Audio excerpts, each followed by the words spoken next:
क्या कोई पिता अपनी बेटी से इतना नाराज हो सकता है कि उसे ही मौत के घाट उतार दे?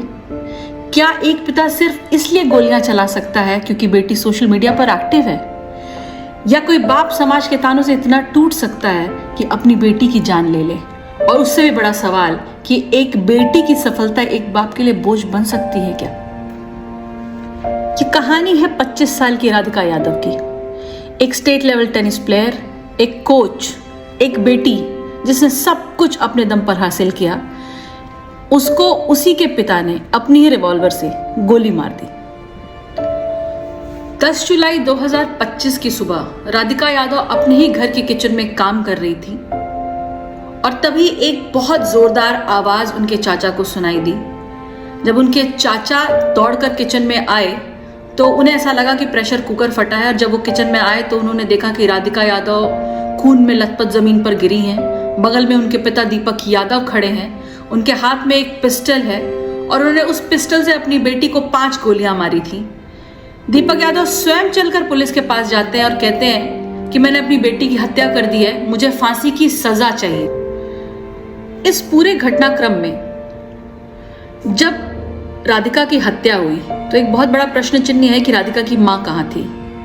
राधिका की मां पुलिस को कुछ और स्टेटमेंट देती हैं, उनके चाचा का कुछ और स्टेटमेंट है। राधिका का भाई धीरज कहां था, यह भी अभी तक स्पष्ट नहीं हो पाया है।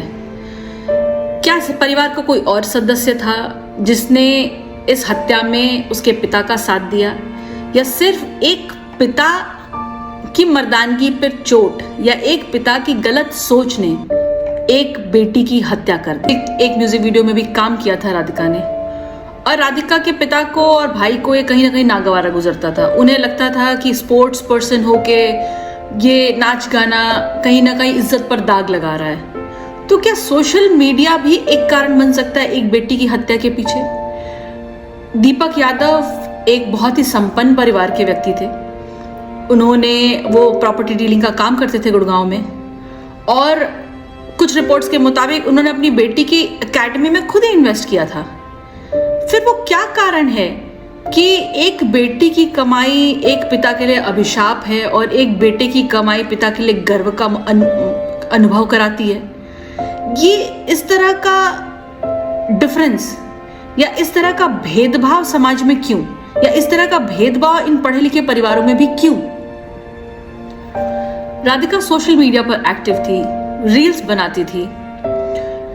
2023 की state of working India report कहती है कि संपन्न परिवारों में भी बेटियों के काम करने को आज भी शर्म समझा जाता है, और बेटों के काम करने को, उनकी कमाई को पे गर्व किया जाता है।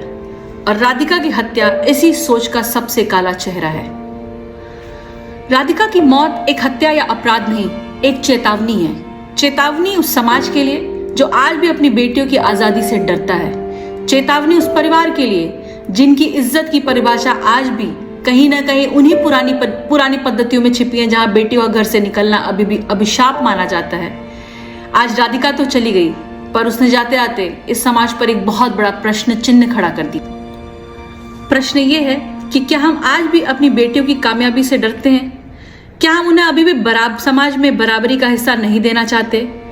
जब तक सोच नहीं बदलेगी, ना राधिका बचेगी, ना इज्जत। और इसी सोच के साथ मैं अपनी इस वीडियो को यहीं समाप्त करती हूँ। अगली वीडियो में फिर मिलेंगे, तब तक के लिए धन्यवाद। Take care.